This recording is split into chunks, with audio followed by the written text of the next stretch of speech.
The thoughts, opinions, and general overall shade thrown on High at 9 News are those of the individual speakers and not those of High at 9 News, its audience, or its advertisers. The statements made do not constitute medical, legal, or financial advice, and for advice tailored to your specific situation, please consult with a licensed professional.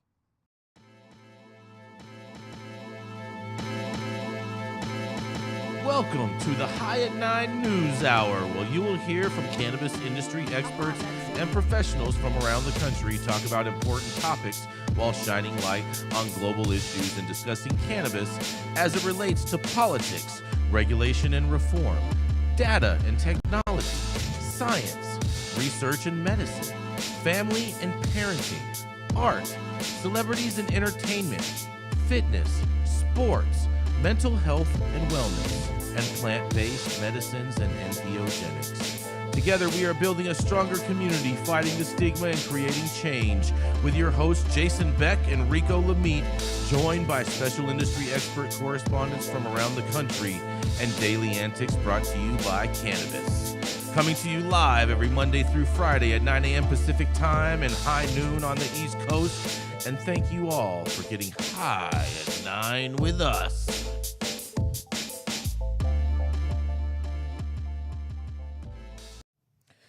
Oh, yeah. Good morning, everybody. That's right. It is Monday, September 18th.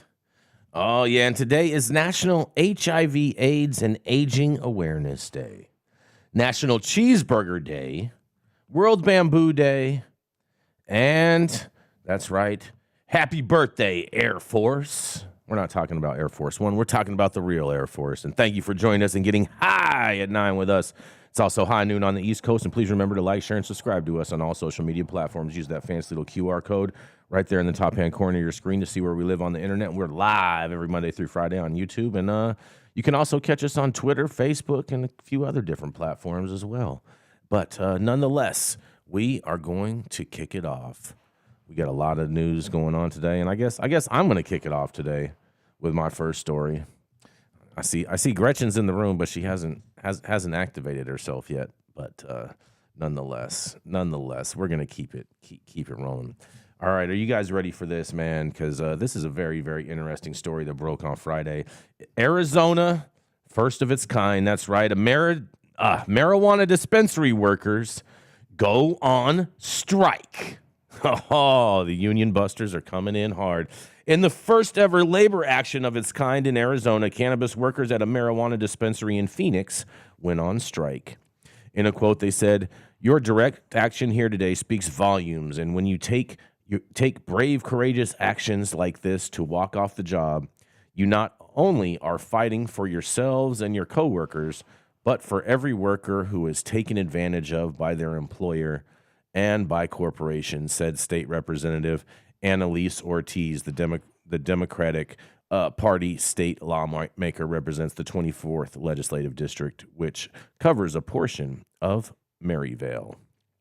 Workers at Curaleaf Midtown, along with elected leaders and community members, protested during the afternoon of September 15th near Central Avenue and Thomas Road. In a quote, "People over profit, justice over greed, cannabis for all, not just corporate need." That's kind of catchy. Said Mario Gonzalez, excuse me. "Here's what you need to know about the labor action. The workers at the dispensary voted in favor of unionizing back in June 30th of 2022, but according to a statement released by officials with the UFCW Local 99, the workers still do not have a union contract. The group is demanding, among other things, better pay, benefits, working conditions, and safety. They also called on Curaleaf Midtown to reinstate a recently fired worker and start advancing union contract negotiations. The fired worker, according to the UFCW Local 99 statement, was allegedly fired for her union activity, citing a complaint issued by the National Labor Relations Board, the NLRB. The strike petition was reportedly hand-delivered by workers to their bosses, and in a quote, they say, "We're demanding that Curaleaf," and in a quote, they say, We're demanding that Curaleaf come to the table and negotiate with us like they were supposed to do when the NLRB ordered them to recognize us," said Nicholas Fredrickson, who works as a bud tender at Curaleaf Midtown. He says, "We've been fighting for almost 2 years now, and we aren't anywhere close to a contract, he says. According to reports, there were some heated moments during September 15th protest. A person who was reportedly a labor organizer was walked out of the premises by police, and staff inside the dispensary tried to cover up the striker signs. In a statement, Curaleaf says, hope you guys are ready for this. As a company, Curaleaf respects the rights of team members who have chosen to be represented by a union. During September 15th where protest, team members have chosen such representation, the company will pursue an honest, business-like approach in working with those representatives. While we believe that a direct relationship with our team members is the best route for us to work together, we respect the voices of our team members and will negotiate with union leaders in good faith. We know our team members. We know the voices of our members, and we'll negotiate in good faith. Why do you keep doing that? And positive work environment, and we are committed to a collaborative culture that allows our team to feel heard, supported, and respected, Curaleaf says. Well, these are fancy words coming from a big corporation. I'm not sure if I'm buying any of it. And, you know, I'm almost with these strikers just because they're Curaleaf strikers, but I'm not. I'm still undecided about all this. I want to hear what you guys have to say. This is Jason Beck for the High at 9 News. What do y'all think about these Arizona strikers? I mean, this is what unions do, right? Yeah. This is they're putting their foot down. Mm-hmm. They've made some asks, and this is where they're really trying to activate at this point. Interesting to see what the outcome is, if it's fruitful or not. I just imagine, like, if some of the workers were there and then they wanted to get some weed, and then they would have to cross the picket line to go get some weed. Or they're having their illicit market dealer pull up curbside to the picket line. Gretchen, you with us, Gretchen? I'm here. Oh, so, Jason Beck, we know you're a union hater. I am. Explain to me what these people are fighting for that you disagree with. I didn't say that I was disagreeing with what they were fighting for. I never made that claim. You disagree with them fighting for it as a union? No, I'm just not a fan of unions in general. I think unions. Why? Because I think that lack of historical knowledge. No. Sure. That's cute, Mathieu St. Germain. I just feel that unions give a lack of representation to workers while they're fleecing already low wages. I'm just not a fan of it. I don't think the cannabis industry is even close to being ready for unionization. I think that's the necessary next step for this industry to continue on if you want them to have any type of power against pharma and all these jagoffs who are going to move in. Unions are not going to protect you from big pharma. That is a joke. From all of that. That is a joke. The bargaining is how employees. I don't think any of you guys have ever benefited from a union, and that's why you're opposed to them. I agree with you, Gretchen. The reason for the 40 hour, that's what I was going to ask Jason. Why do we have a 40-hour work week instead of an 80-hour work week? It's unions. Why do we have paid leave? I'm all for having an 80-hour work week. I'm in total support of that.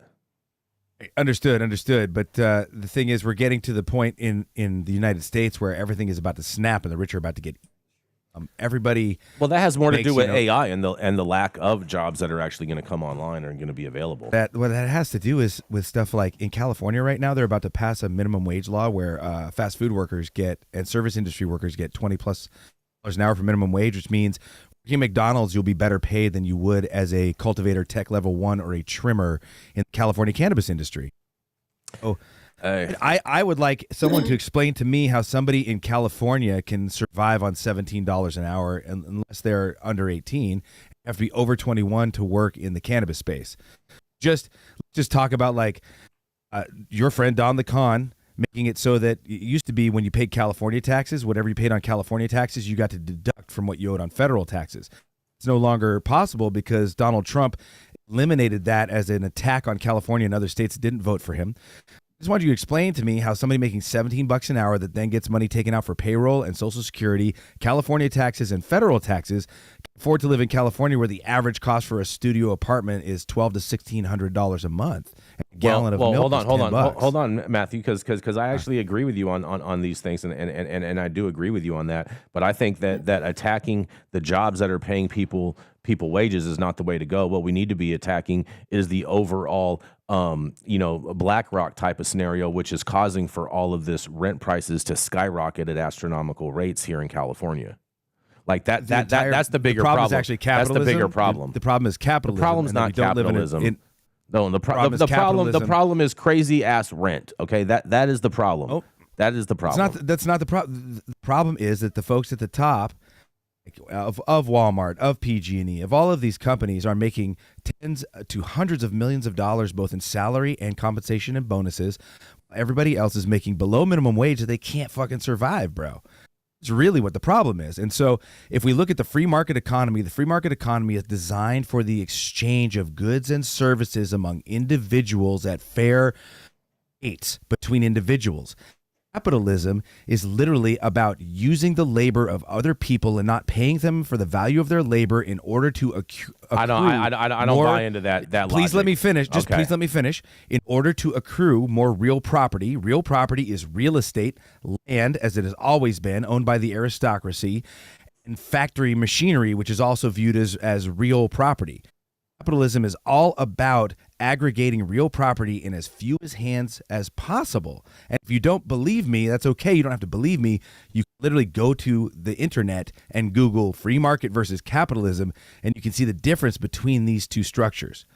I think that we should all be incentivized to share our art, our creativity, our labor, any goods and services that we can produce. I think we are all entitled to compensation, and I think that compensation is what drives initiative, and it drives people to work and motivates people to work. So I believe in that.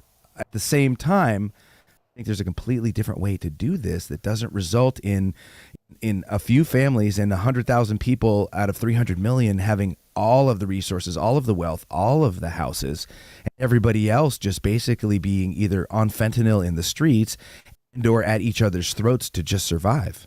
I could be wrong, man. Like, I do a lot of drugs. Well, and at the same time, if people don't want to work for minimum wage, they don't have to have jobs. They can just live off welfare if they want. I mean, but can they? Yeah, they can. They can, because there's tons of people that do. Oh, there's tons of people that do. Go on for all eternity, though. Like, I mean, I don't know. Most of the people that are on long-term welfare are single women with children, and because they have children, they get leveraged into a place where they can't afford childcare, and so oftentimes to take welfare in order to feed and clothe their children. And then, we can get into like single motherhood, the reasons for single motherhood, the destruction of the American family, the attacking of the black male, the imprisonment of the black male to disrupt families because of the rise of the Black Panthers and civil rights and socially conscious people of color in the 60s and 70s. Like, this is a big knot to unravel, but it really comes down to the fact of like, who are we as a country? Who do we wish to be? And I posit again that, like, man, we're a family, and I want to share with my family. I want to work hard for my family, and I want to include everyone in the family at the table. Mm-hmm. Again, I do a lot of LSD, so I could be totally confused. You are a little confused. It's okay though. We all still love you, Mathieu St. Germain. But I do agree. I do agree with what Nick Bradley is saying in the chat, where he's saying that the problem with California rental and housing market is that we allow for international investors to buy property here and sit on them as a for-profit. And I do think that is 100% a big problem. We should not be allowing any. You should be a U.S. citizen if you want to be able to purchase a U.S. home. That's just, you know what I mean. That's just what it is. Housing should not really be an income source. I don't understand how housing has. I mean, I understand how it's happened, but I just think it's one of the cruelest things in the world. Housing to become an income source. And I think, again, if we just look around, look in your local community, you guys, that plan isn't working in Santa Rosa. That plan isn't working in San Francisco. It's definitely not working in California, the whole state. Plan isn't working anywhere, bro. Like, I was watching a cat, Luke Beasley, going to Trump rallies in Florida, and people in Florida are saying the same thing. Rents are quadrupling in Florida because so many people moving from high rents in California. Well, it's such a great place to live. Same thing is happening in Florida and Texas that was happening in California in the last 10 years. Rents are quadrupling, growing exponentially, and people are becoming homeless en masse. Mm-hmm. It's like, How long are we going to play this game before we all start admitting it does not work? Oh, that's just what I'm wondering. The game's going to keep on getting played, bro. That's for sure. And back to unions, man. 8-hour work week, paid vacation, no child labor. There's an abundance of reasons that unions are good. That's another reason I'm against the unions. I'm all for child labor too. I think kids should be at working. Shocker. I'm just saying. I think kids should work. It teaches them good behavior at an early age. I'm all for it. I think that children should work in limited capacity if they have the free time and can maintain their studies. I'm down with that. I still want them to go into school full time, everything else like that. But I think that they should be able to work and earn money. Absolutely. I feel like if kids are mature enough and they want to spend a few hours a week making some money, they should be able to. I mean, not forced, right? But my daughter, she's going to be 13 this week and she wants to be able to have a little part-time job. And she's like trying to be creative and think of different ways that she could make money for herself. And ultimately, she wants to be able to just go to work and make a few I could think of a couple ways she can make some money, Manndie. Yeah. I could think of a couple ways. Mm-hmm. You know what I did is I bought one of the first things I did is I bought number stencils. Went to everybody's house in every neighborhood that had a curb, and I offered to spray paint. This was a million years ago. But I offered to spray paint their house numbers on their curb so the mailman and the firefighters could find them. $5 a number. I mean, $5 a house, right? Just buy some stencils. You go start knocking on doors, and you start unlocking unlimited opportunities. Look at that, bro. Look at that, Matthew. I volunteered until I was able to make a paycheck. You volunteered until you were able to get a paycheck, Gretchen? How long did that take? Yeah, I volunteered for 2 years when I started when I was 14 at McGee Women Hospital, cleaning bathrooms. Were you a candy striper? I was, and then I was like, this is bullshit. I hate being nice to people. Can I just go clean the toilets? And they're like, all right, we've never had a candy striper do that, but knock yourself out. And I was like, yes. So a candy striper joined the janitorial team at the hospital. I did. They were so sweet. They're like, we've never had one of you on our team. Oh, I was man. like, here I am. Where can we clone you at? I'd much rather clean toilets than smile sweetly at ugly babies. Oh, man. What are you going to do when you run for Congress then, Gretchen? People are going to appreciate that. They're going to love that slogan. They're going to love that slogan? I'd much rather clean I don't want. Gretchen's going to make favorite. It's your ugly baby. Oh, man, that's going to be good. That's going to be good. People want some honesty. They do. People do want honesty. She's going to make onesies that's going to say Gretchen Gailey for office, but I won't hold your baby. Yeah. No photos, please. Oh, man. Don't let me touch your baby. All right, we got it. Baby, unless it's in a union, don't bring me your baby. That's right. No union babies. Union baby. No. Only if your baby is a union buster. Yes. Yep. Or if your baby has a bunch of scabs on it, then you know what I'm saying. Oh my God. Yes. We got to go to a commercial. We're going to be right back. Relying on 25 years of commercial hydroponic experience, King Solomon Nutrients has engineered the best liquid and dry fertilizer products for cannabis that preserves the crop, the soil, and the environment. Through relentless passion, research, and innovation, King Solomon has developed simplified cannabis crop nutrition you can trust. It was created for farmers, by farmers. Don't mess around. Try the crown.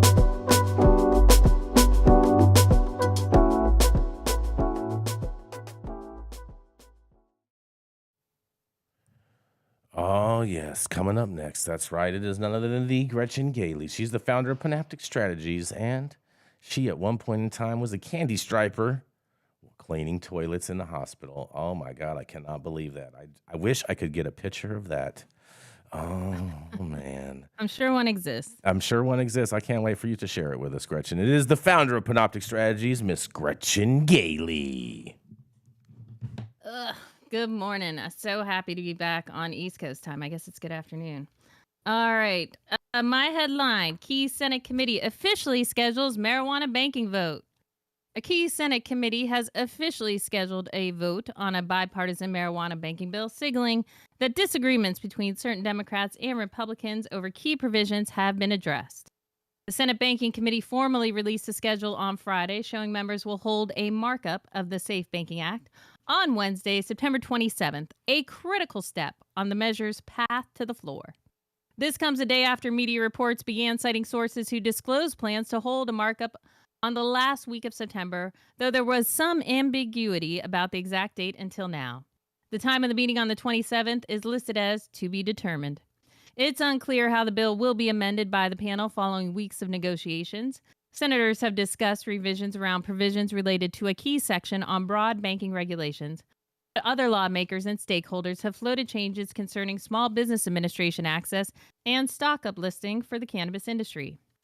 After the Senate reconvened this month, Banking Committee Chairman Sherrod Brown said he was aiming to move the Safe Banking Act among other priority bills within the next 6 weeks. Last week, he said an agreement was imminent, and he said on Monday that he hoped to announce the scheduling of the legislation in the next few days. We want to make sure we have enough votes, and I mean there are still some differences some members still have. I'm not going to publicly talk about negotiating and what people are asking for or not. There are still some outlying issues, minor ones, but we hope to get people on board and get a strong vote. Several industry insiders predicted that the markup would be held next week, but a banking committee spokesperson told Marijuana Moment on Monday that wasn't the plan. Senator Steve Daines, the GOP sponsor of the legislation, had very productive discussions with Democratic members over the recess, his office told Marijuana Moment recently, adding that they were moving in the right direction. Senate Majority Leader Chuck Schumer, for his part, cited the cannabis banking bill as a legislative priority several times since returning from recess, including in a floor speech and Dear Colleague letter outlining the fall agenda. The prospects of passing the Safe Banking Act through the full Senate this fall are contingent on a number of factors, including the fact that moving must-pass spending legislation to fund the government is expected to take up a significant amount of the senator's time. But also key to passage is the resolution of senators' disagreement over Section 10 of the cannabis bill. Some Democrats believe that Section 10 of the legislation would undermine banking regulations and are seeking to amend or remove. Republicans have viewed that option as a non-starter, however, and it remains unclear if any progress was made over the recess to reach an agreement. At this point, the Safe Banking Act has 42 co-sponsors, nearly half the Senate, and that includes 8 Republicans and 3 independents. As a standalone in its current form, insiders say the measure has enough Republican buy-in to reach the 60-vote threshold needed for passage in the Senate. Brown and Daines sparred over next steps for the bill in the lead-up to the August recess. Brown has insisted that Daines needs to secure more GOP co-sponsors. Daines argued that the Republicans are already prepared to move the legislation as previously agreed through the floor. Schumer and others have discussed plans to amend the legislation on the floor to adopt critical criminal justice provisions such as expungements for prior marijuana convictions, calling broader effort to repair the harms for the drug war a moral responsibility for Congress. We shall see how this goes. I hope that they don't butcher this thing in the markup, because if they do, then this ain't going anywhere. Section 10 is a non-starter for Republicans. If they try and take that out, this thing is going to be dead in the water. But if they know what's good for them, they'll fucking pass it because they have the votes to do it, and I don't know what the fuck they're waiting for. This is Gretchen for High at 9 News. Gretchen, so when did they say that they're actually going to have this vote? This is just the markup vote. Okay. All right. Well, so this is, for those who don't know what a markup is, this is where they take the bill in committee and they all go around and bitch about what they want in or out. That determines the final legislation that goes to the floor. It can still be amended on the floor, and that is where we expect them to put in the provisions from the HOPE Act, which would provide funding to states for marijuana expungements. That is the criminal justice reform that Republicans are on board with and willing to put forward. We shall see if they add stuff for the SBA or uplisting to the stock. We'll see. Gretchen. Well, now I wonder how realistic this is, because you know what I hear is supposed to happen today out there in your neck of the woods, Gretchen. Listen, tell me, please. Good old my buddy Matt Gaetz is going to go and put a motion before the House to remove Speaker McCarthy, which could cause a massive government shutdown. Good luck. Just telling you, it's happening today. It's happening. It's going down. And I'm just telling you, nobody wants the damn job. If your boy Gaetz wants to move forward with this, you're going to get a Democratic speaker. Mark my words. Just telling you. Just telling you. Mark my words. I know what I'm talking about. It is happening. It is happening. Okay. Either way, has nothing to do with fucking safe banking in the Senate. What's your point? It does have to do with safe banking because The markup is still happening. The government goes on shutdown, there will be no markup. The government's not shutting down. Okay. How much money you want to put on this? How much telling fake you money that- you want to I'm put on telling this? you Because that we know you're not they're going very- to. Here's the next $100 Wait a Jason bet. loses. They're very well. I didn't say I was going to bet on this. I'm just telling you. I think not. no. I'm going to wait like maybe 24, 48 hours until I decide to bet. Okay, yeah, thanks. Mm-hmm. Helpful. Yeah. Chin, you seem to me like a classical liberal, and I wonder, are you really? Yeah. Do you really feel like you're still a Republican? The Republican Party mirrors and mirrors your principles, and do you feel that there may be time for it might be time for a new party that maybe or classically follows liberal principles? I hear where you're coming from. I consider myself a moderate conservative. Not a rhino. Because there's still no, I'm not a rhino jagoff. I actually believe in Republican principles, unlike these dickheads who have tried to take over my party, like Matt Gaetz, like Jason Beck. This is not. They do not stand for Republican measures. They're just assholes. Yeah, we do. Stop the cap. Whatever. I think if That's you were not to, my party. Jen, I Not think my that party. you look at classical liberalism and its defense of property rights, and you were to Google a definition of liberalism right now and read it, I think that you would find that the dictionary you would probably identify as a liberal. I am definitely. What people on Fox News lean liberal. I'm No, not no, gonna what- lie. what I people- socially so- lean that way, but fiscally I do not. people, right? I think most people don't actually understand the definition of liberalism because it's been recast by Fox News and AM radio, et cetera, for 30 plus years. I believe if you look at the dictionary definition of liberalism, I'll pull one up and I How can read about it later. hijacked by the Democratic Party? What? Matthew. Liberalism has been misidentified with the definition in order to cast aspersions on people. The Democratic Party is center right. They're focused on corporate wealth and neoliberalism and international war. The Republican Party is far right, and they're focused on Christian Sharia and the end times and the return of Jesus. Well, that's not what I believe in, and I'm like you say, that's the far right. I'm not the far right. Like I said, I think that when I listen to you and Jason have discourses, it just points to me that we really need at least one more, if not two more, political parties that have mainstream power in order to really more accurately reflect the truth of the American polity, right? Because there's people like me and you, Gretchen, that don't fit into the typical Republican or Democratic offerings currently given. There's not really a space for that. I don't think you want to. I believe in the Constitution. I believe in a whole shit ton of stuff that Jason Beck doesn't fucking believe in. I believe in the I don't think Constitution. you believe I in don't know what the Christian hell you're Sharia talking or about. eliminating all of rights from women. Yet the party that you support, not whatsoever. I believe the in party you 14th support Amendment, is that we are all covered. I don't need a special right because I'm a fucking woman. I got the same damn rights because I'm an American citizen. I don't right? need But to be your a woman rights or a are man. actually Fuck right. Your that rights shit. are being stripped away from you because the moment you become pregnant, you're no Because longer an there individual are woman. dickhead What you men are is trying to no, you're determine my a future. vessel. You're a vessel. I'm a vessel. Suck A vessel my for dick. the I'm a soldiers of vessel. Christ. I'm just I don't telling you what know. your party's Yeah. doing. I don't know Well, about once you all become that. pregnant- I don't know about all that. So you become pregnant. I'm not buying all that. Choice for all your that, rights. all that poop. appears. I'm not buying none of You that. are now a poop vessel. soup over there. If Try- we care about safe banking, please go to panopticstrategies.com and you will look under the Change tab and you will find a template to send to your lawmaker telling them to pass fucking safe banking.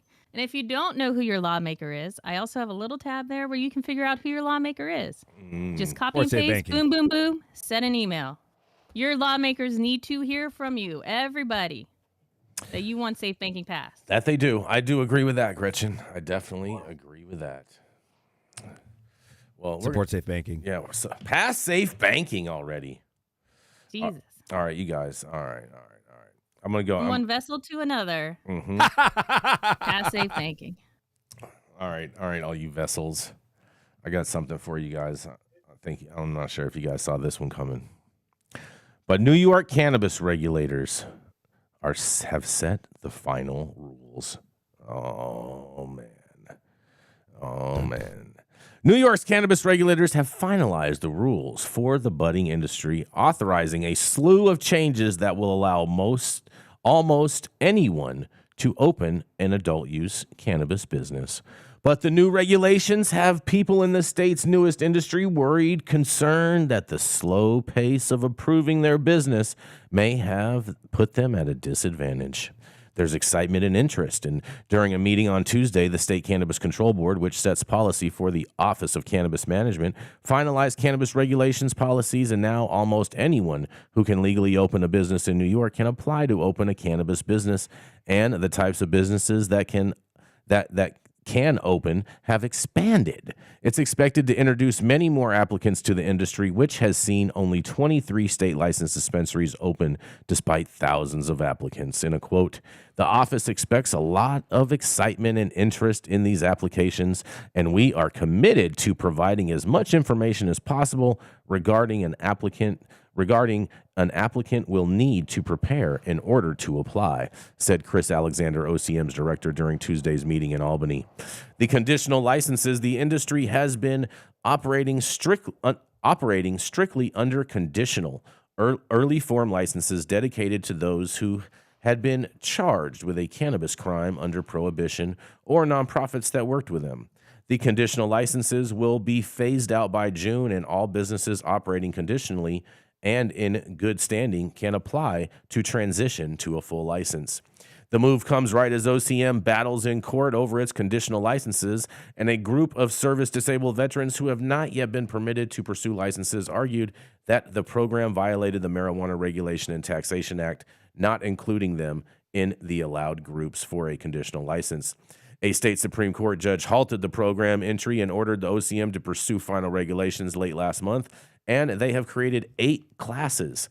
Under the regulations approved on Tuesday, there will be 8 different classes of cannabis businesses: plant nurseries, cultivators, processors, cooperatives, distributors, dispensaries, delivery services, and micro businesses.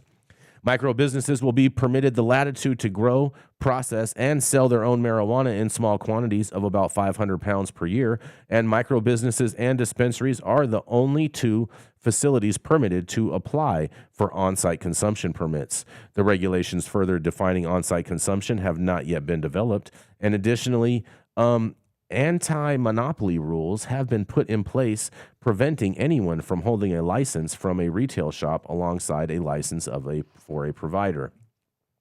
Investors can have a non-controlling interest in multiple licenses and a controlling stake in one license, but they cannot invest in both retail and production. Priority status and speedy processing of applications from people impacted by prior prohibition, minority and women-owned businesses, distressed farmers, and service-disabled veterans was also codified. But there's a lot of advocate concerns but the new regulations are controversial among the hundreds of people who already had conditional dispensary, cultivator, or processor license, and those awaiting action on the licenses they've begun the process to get. The decision to open the program to everyone, which will start on October 4th, while hundreds of conditional applicants still await entry, has them concerned. The Farm Bureau, representing cultivators, and the State Cannabis Association, representing current businesses, have opposed the new regulations, and advocates are especially concerned about the decision to allow the nearly decade-old medical marijuana companies called registered operators, better known as the ROs, to apply for adult use licenses. Companies like Verilife and MedMen and Aton, with multi-state operations and millions of dollars in annual revenue, are likely to pursue adult use licenses for their medical facilities across the state. Medical growing operations under other less well-known but still significant companies could seek adult use growing licenses as well. And in a quote, they say, "For New York to protect locally based small businesses, the following steps must be taken. 1, reform the potency tax. As it disproportionately harms small businesses. 2, regulations must be immediately fixed, and Cannabis Association officials said in a statement. They say this includes giving the ROs and small locally based cultivators and processors equal limits of canopy space. 3, prioritize the enforcement of illegal operators instead of coming down on legal and small businesses with more endless red tape." And they say that they're going to push the farmers out. Oh, boy, oh, boy. Renee St. Jacques, the Associate Director of Public Policy for the Farm Bureau, said during the board's public comment session Tuesday that the ROs are a major issue. Allowing the ROs to come in is not the answer. It is the issue, she said. It's just going to push the farmers out, just like you've seen in other states. In a quote, New York's cannabis farmers and processors have been united in their criticism of the Cannabis Control Board and the OCM the last few months, and thousands of pounds of marijuana products still sit in their facilities across the state, accounting for thousands of work hours and billions of potential revenues that cannot be sold because there is no store shelf to sell them on. Cannabis grown under state licenses can only be sold at state-licensed dispensaries, not across state lines, or even on tribal-owned and regulated dispensaries on Native American lands across the state. And the cannabis industry, they say in New York, they say we're still struggling. The state of the industry is so bad, advocates say, that some marijuana growers are talking of self-harm. On Tuesday, Jeanette Miller, the co-founder of Cannabis Farmers Alliance, wore a handmade noose of rope around her neck to the Cannabis Control Board's meeting, meant to demonstrate how dire her situation is. She says, I'm wearing this around my neck today because I feel like I'm going to hang myself, she said. We're tired, we're done, we're struggling, she continued. We need help. You don't answer, she says. Well, there's a lot of situations going on in New York, and this is just the continuation of an ongoing problem. I want to hear what you guys have to say. Is New York going to fix themselves with these rules, or are they just going to keep on perpetuating the same ridiculousness that New York has been pushing this entire program so far? What do you guys think? I think that my least favorite topics in the industry right now is New York cannabis and safe banking. Really? These are my two least favorite topics. I've been loving the New York scene. New York, yeah. I mean, listen, I get it. I'm a Californian, and we are laughing all the way. Just every minute of the day, we're laughing at what's happening in New York. It's a nightmare, and we're still thriving in New York, so it's not really a bad situation for us, right? But man, like, there's always going to be opposition to every single proposal or every single recommendation that people make. How many folks in the OCM office have ever worked in the cannabis space or worked with cannabis plant? Do any of them have any kind of idea of what the aches and pains really are? A number of them are? have worked. A number of them, and I find it laughable that California is laughing at New York because California is so fucking buttoned up and such a wonderful market to participate in. Well, I'm not saying that our market's great. I'm saying that we do find humor in New York. Are surviving because of New York. Right, because you had a market prior to opening. These guys did not, and they are basically getting up from fucking nothing. We all knew this day was coming when card licenses were going to stop, and then they're going to open it up to the rest of the market. So I don't see how this is anything except progress and what was expected. So I don't know why you find this so amusing, Jason Beck. This was the next step, and it always was the next step. People, I don't understand why everyone just thinks that there is going to be some amazing market immediately. That's not how this industry works. It takes time, especially when you come in from nothing. There's an amazing market in New York, but it's word of mouth. And especially when you're coming out of prohibition the way that we are, you never know what's going to come. The best possible way to predict what's to come is to study the prohibition of alcohol and its industry reemergence back into a compliant market. That's really the only way to get a slightly close glimmer to what might be.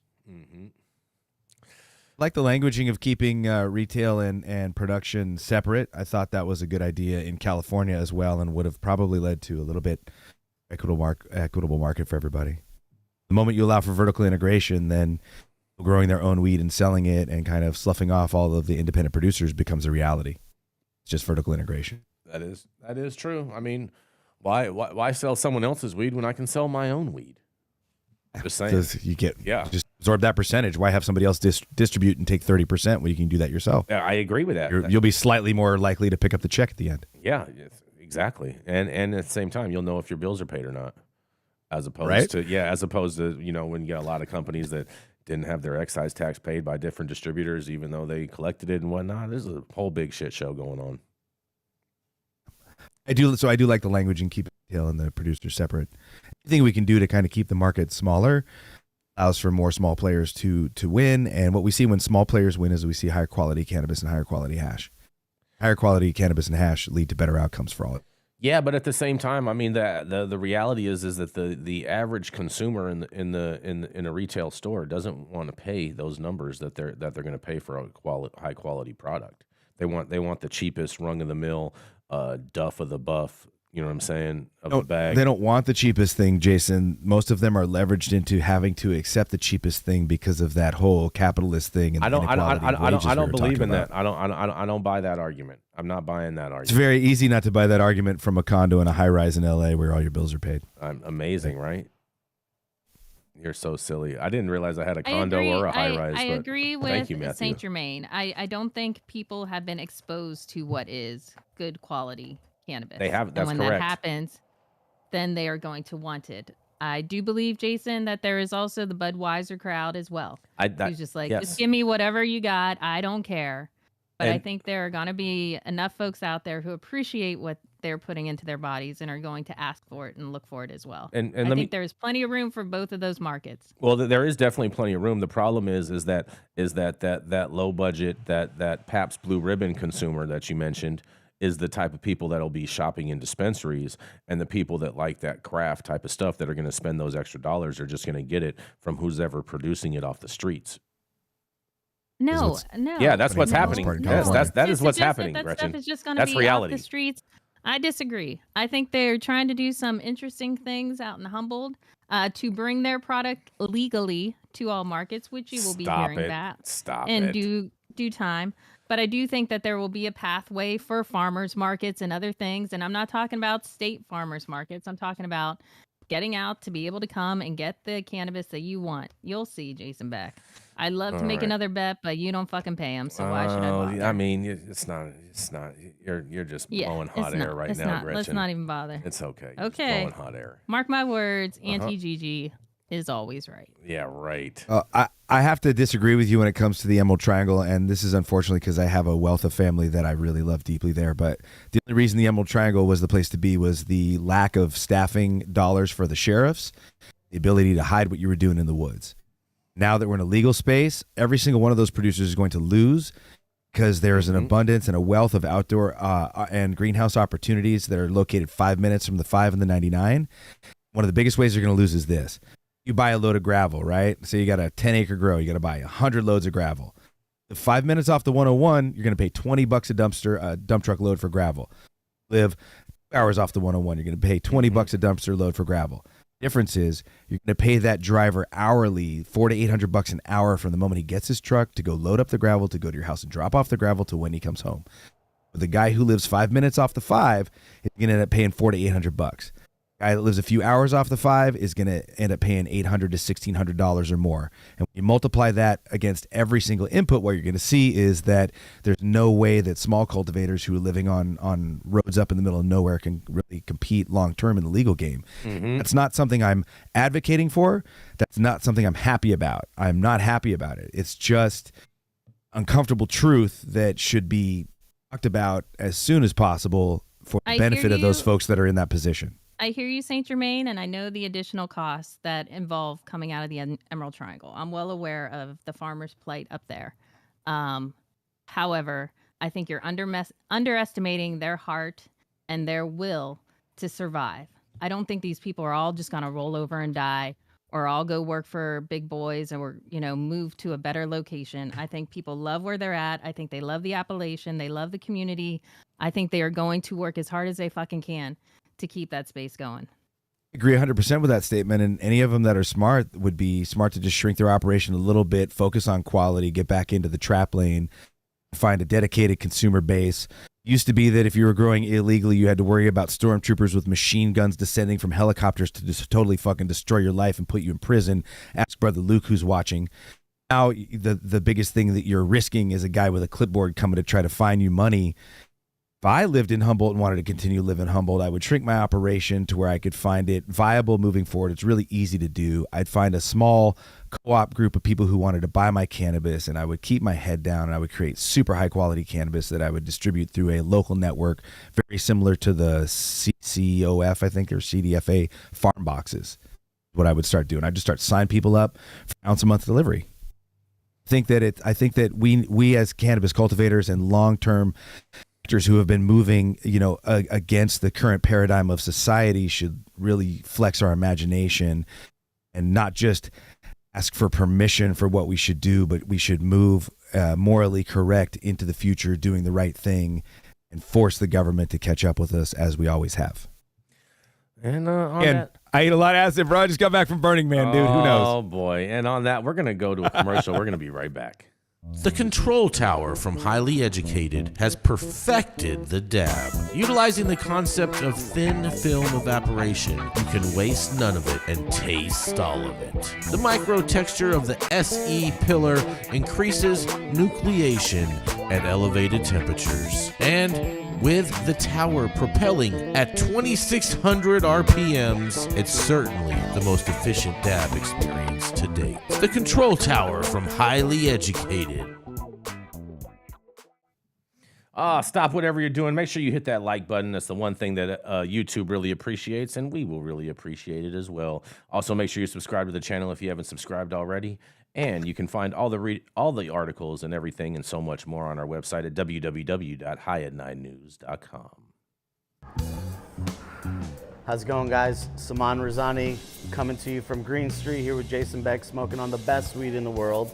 Did you know that we have an audio-only version of our podcast available on Apple, Google, Amazon, iHeartRadio, and Spotify? Tune in now and check it out.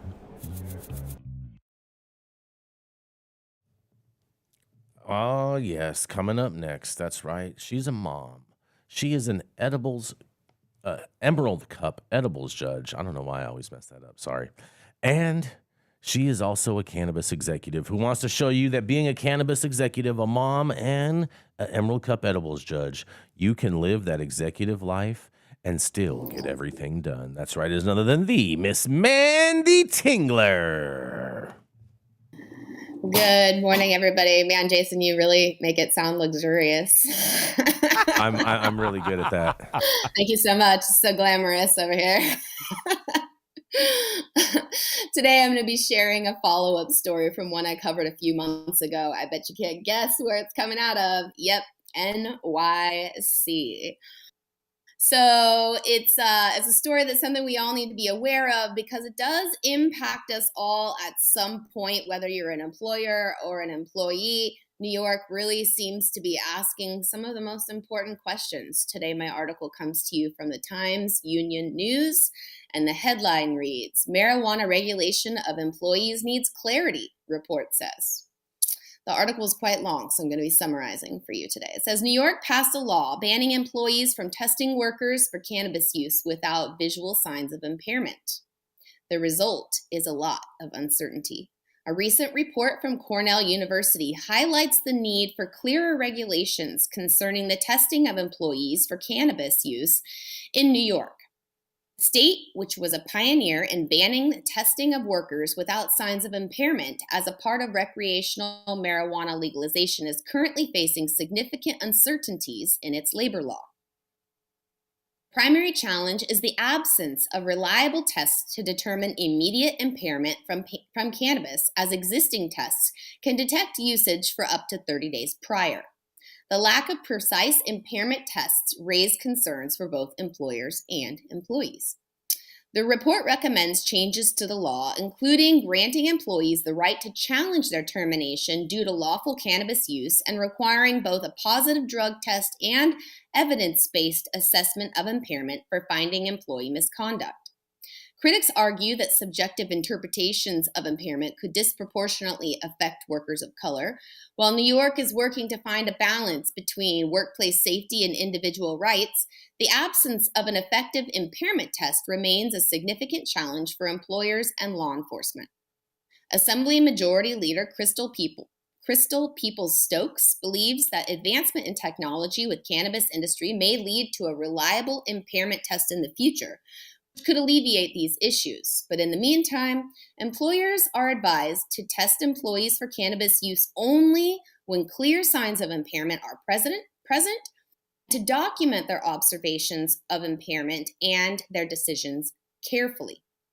Now, you guys, obviously can be very confusing for employees and employers. What do you think that employees and employers should do to manage cannabis use on the job? This is Carmen Sacramento coming at you live from High at 9 News. Happy Monday, y'all. I mean, Mathieu St. Germain, you should just let them let them smoke weed. I think you should let people smoke weed or not, and if they can't do their job, you just fucking fire them. Exactly. If they're not, I'm with you on that. Just let them do their job. If it becomes a problem, get rid of them, fire them, poof, be gone. Dude, if you come to work and you smell like vodka, you're fired. If you come to work and you smell like weed, you're fucking fired. You know what I mean? If you come to work and you're high as balls and you outwork everybody, then bro, go smoke some weed at lunch. Like, go do your thing. Just don't come back reeking like weed. Don't be a bad example. Well, there's a problem with smelling like weed. Can be grounds for termination. It's hyperbole. I'm just saying, like, be professional at work. Go to work and do your fucking job and don't stick out, and then you'll be fine. The problem is, though, Mathieu, the business world has key performance indicators, or KPIs. This is the perfect metric upon which to determine whether you have a successful employee or employer, because employers should have KPIs too. Okay? You got to keep your employees happy and treat them right, and all of those things. So KPIs, are they meeting them or not? Cannabis use is irrelevant. And I would say, first responders in certain jobs like high level crane operators and shit should definitely not be on drugs and should have drug testing. There's certain jobs that need people to be sober and focused to do for the benefit of society. Mm-hmm. If you're working a service job or a construction job or if you're a paper pusher, you should be able to smoke weed. Congressperson, you might as well get high because you're not doing anything effective. Maybe they'd all do better because they'd let go of all. I'll do way better. They'd start to grow a conscience, bro.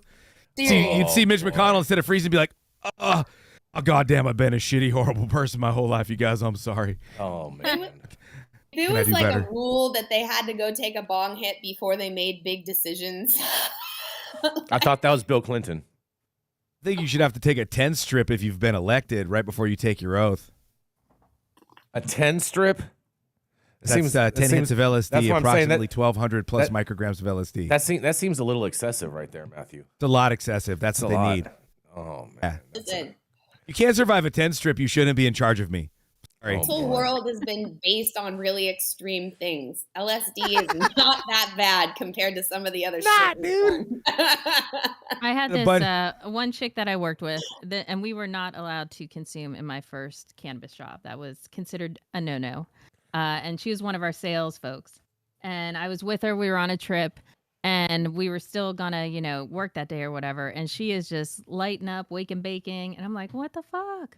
And she's like, well, I'm not smoking at work. And I'm like, I can't believe you smoke before you got to speak to all our customers. And she's like, if you didn't smoke before dealing with our fucking customers, you would not want me as your customer sales rep. I was like, all right, works for me. What company was this, to deal with half of our people. None of your damn business. You know who I worked for to begin with. I do know who you worked for to begin with. Do the math. Oh man. But no, we did not consume. Hey, it didn't bother me that we didn't consume. I didn't care. But I definitely knew that there were times when certain folks let things slip that they weren't supposed to because they were consuming. There were certain things that they shouldn't be disclosing that they did, which was not a good thing. So I don't have a problem telling people not to consume on company hours. Should they get fired because they get drug tested? No, I don't believe in that shit. But I think you can set the rules and say, if you don't want people consuming during company hours, I think you can get away with that. It's your prerogative. It's your company. If they don't like it, don't work for you. Exactly. There is a lot of room for confusion, though, because, even here in California, I've done a lot of consulting for a number of different companies. And sometimes that includes meeting with HR operators who are not used to operating in this industry. It's a culture shock for a human resources officer to come from traditional corporate and then suddenly become an HR officer of a cannabis company because the rules and the paradigm completely shifts. The value system is completely different. And so I once had a meeting with an HR director of a company here in California who had never worked with a cannabis company before. And one of the employees who was cutting clones somehow managed to cut their hand while they were on the job. And that employee had been seen smoking a vape pen earlier that morning. And so the company issued an entire no cannabis consumption policy statement within the entire business. And that's a real challenge for a number of reasons. Partially because when you're a sales rep or a marketing person, a lot of what you do is very social. It's a lot of product sampling, a lot of trialing of different things. And if you can't use it on the job, then there's the question of when can you use it? When are you supposed to be having social relationship time with your customers? And then also, what about those staff who need to medicate during the day for pain, for anxiety, for cancer treatments, or whatever? Companies need to be really crystal clear. I've also seen a lot of companies do this thing where they say no cannabis use on the job, during office hours at all, but then everyone's going out back and toking. That's very confusing. So as an operator, set your policy in your company, be crystal clear about it, post it, and then stand by it, whatever it is. I'm not mad at that. Hold your ground, right, Mandy? Yeah. Yeah. Clear. Mm-hmm. Well, we're going to keep it moving. We're going to roll right into the immortal Count himself. That's right. It's Mathieu St. Germain. He's an immortal wizard, always helping the brotherhood of eternal love try to find their way. And thank God he got his dick unstuck from the dirt from all of that rain at Burning Man. That's right. It is none other than the Mr. Count himself, Mathieu St. Germain. Hey! Okay, hi, everybody. Happy Monday. I've got great news that comes out of MAPS and out of the FDA, of all places. The psychedelic drug MDMA has passed its phase 3 trials and will probably soon be available for prescription use by therapists. The psychedelic drug MDMA can reduce symptoms of post-traumatic stress disorder, researchers reported in a new study published Thursday. The company sponsoring the research said it plans later this year to seek U.S. approval to market the drug, also known as ecstasy, as a PTSD treatment when combined with talk therapy. This is the first innovation in PTSD treatment in more than 2 decades, and it's significant. I think it will also open up other innovations, said Amy Emerson, CEO of MAPS, Public Benefit Corporation, the research sponsor. Earlier this year, Australia became the first country to allow psychiatrists to prescribe MDMA and psilocybin, the psychoactive ingredient in magic mushrooms. Drugs are gaining wider cultural acceptance in the U.S. in part because of efforts by the nonprofit advocacy group MAPS, the Multidisciplinary Association for Psychedelic Studies. In the new study, researchers measured symptoms in 104 people with PTSD who were randomly assigned to get either MDMA or a dummy pill. 3 sessions that also included talk therapy with a psychotherapist. After treatment, 86% of the MDMA group improved on standard PTSD assessment compared to 69% of the placebo group. Assessment measures symptoms such as nightmares, flashbacks, and insomnia. At the study's end, 72% of the people in the MDMA group no longer met the diagnostic criteria for PTSD, to about 48% of the placebo group. Results that they got are very exciting, said Barbara Rothbaum, who directs the Emory Healthcare Veterans Program in Atlanta. She was not involved in the research, which was published in the journal Nature Medicine. Or MDMA can be prescribed in the U.S., the FDA would need to approve it, and the DEA would need to change its classification for MDMA. MDMA is currently classified as Schedule 1, on par with heroin, to have no currently accepted medical use, a high potential for abuse, and a high potential for addiction, none of which are true. There are actual underground coalitions of psychotherapists who have been using MDMA since it was legal and before in the 80s with talk therapy. It is an amazing tool for therapy and for the alleviation of PTSD and other emotional psychological disorders. Don't forget, it's also fun to take in fun ritual dance therapy sessions with your friends and family. So as much as they want to shunt all these drugs into a purely pharmacological, prescription-based model, we need to make sure to keep taking psychedelics with our friends and ourselves, either at house parties or out in the woods howling at the moon. This is Mathieu St. Germain from Monday. What do you guys think? Lots of psychedelics going on, Mathieu St. Germain. I mean, every time they apply science to them, what they find is that they're non-toxic, they heal the human brain, and they help people to live better. I found it interesting. You said they were doing the study with Molly, and they just had someone there just to talk to you.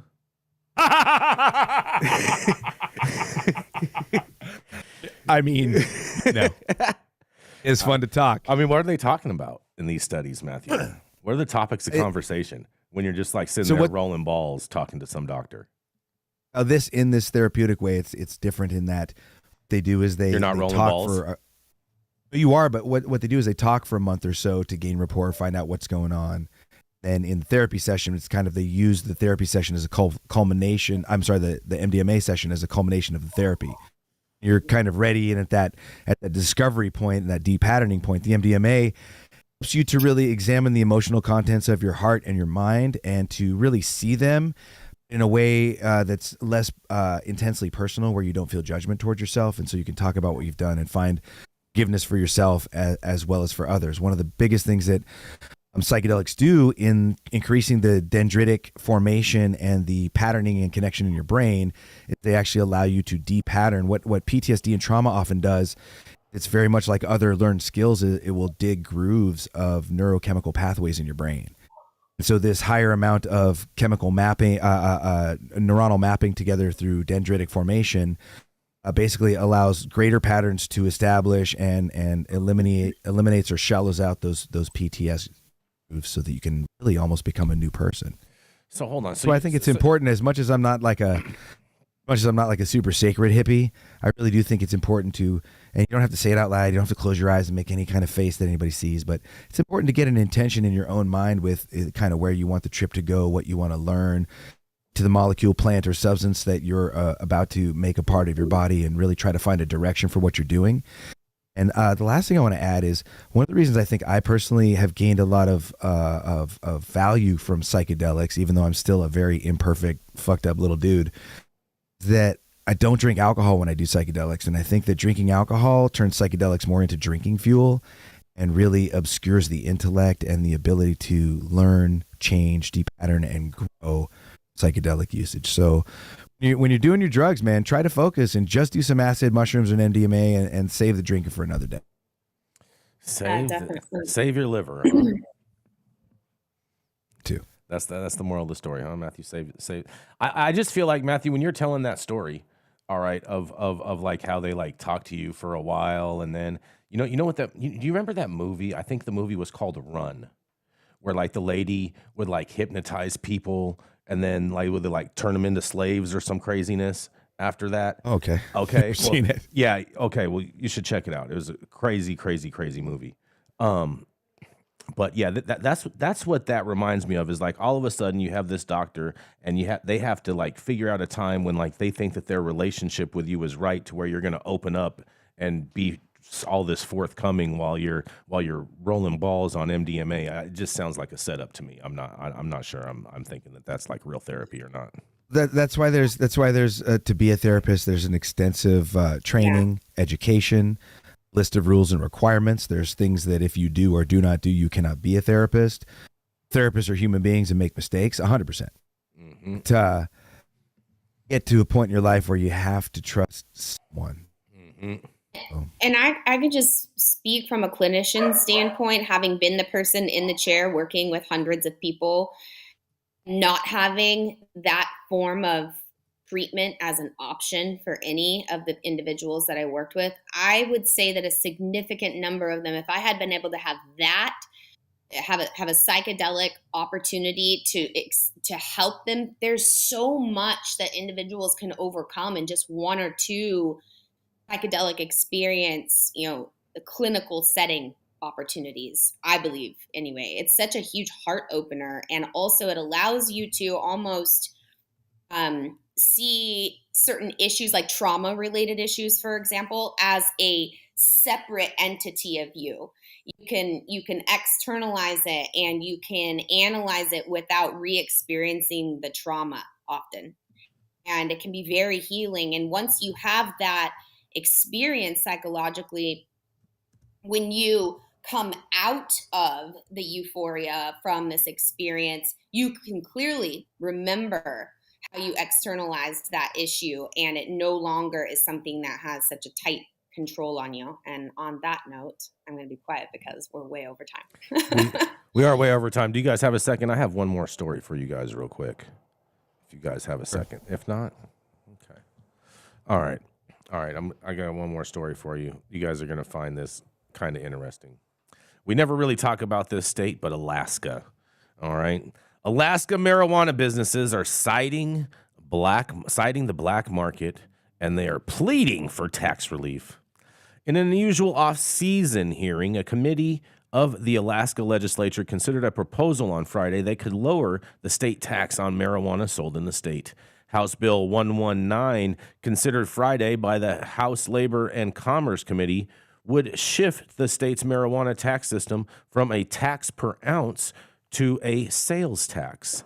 The state's marijuana industry says the change is desperately needed to help marijuana businesses compete with the state's black market. In a quote, they say, "This is a very desperate solution that we're in," said Lucy Wilcox, legislative liaison for the Alaska Marijuana Industry Association trade group. Since the state legalized adult use cannabis back in 2014, it's been taxed at $50 per ounce, a figure established by the ballot measure that made Alaska the third state to legalize cannabis use for adult use purposes. Other states have legalized but basically, in a quote, they're saying, "We are all in a survival mode, and we are coming together to share our pain with you," Wilcox told the committee. And last year, Governor Mike Dunleavy convened a adult use marijuana task force to analyze the new industry's progress. And that group delivered a report earlier that year that contained a variety of recommendations. One was a new tax system. And I'm just going to say and close it out on this, that is way, way too high of $50 an ounce per tax. That needs to be just a basic sales tax and just call it a day out there in baked Alaska. What do y'all have to say? For real, the overtaxation is killing the industry. It is. Or at least pushing the industry back to its roots, huh? How many more times are we going to have to hear these sorts of stories coming from everywhere? Coming from everywhere, That's exactly. insane. It's not just California. It's not just New York. It's all over the country, even the states that aren't connected to the connected states. But But thank you all. Thank you for joining us and getting high at 9 with us every Monday through Friday at 9 a.m. Pacific and high noon on the East Coast. Big thank yous to our audience and supporters for tuning in daily and listening to the insanity that is the developing cannabis industry. Huge thank you to all of our sponsors. Thank you to you for tuning in and watching. Thank you, Manndie. Thank you, Mathieu St, Germain, for coming on, lending your knowledge and everything else, expertise, all that good stuff. Thank you to all of our audience members watching us on Facebook, Twitter, Twitch, and Rumble. Oh, yeah. Thank you all. And thank you all for tuning in and getting high at 9 with us. It's America's #1 daily cannabis news show.